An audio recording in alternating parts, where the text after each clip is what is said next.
বহু বছর পর মনে হয় আমি আবার একটা ব্লগ আপলোড করছি। তো যাই হোক, কোথায় গেছিলাম সেটা জানতে হলে ব্লগটা তো আগে দেখতে হবে তো নাকি।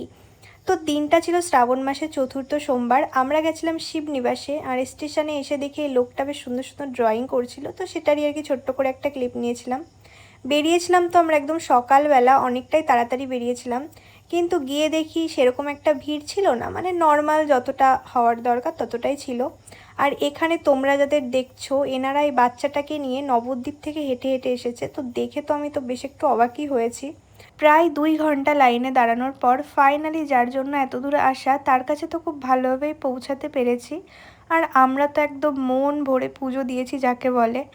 যেহেতু ভিডিও করা অ্যালাও ছিল, তো একটু ভিডিও করে নিচ্ছিলাম। পাশে ছিল একটা রাধাকৃষ্ণের মন্দির, ওখানেও পুজো দিয়ে জল ঢেলে বাইরে এসে আমার ফ্রেন্ডকে বলছিলাম তুই একটু আমার ভিডিও করে দে।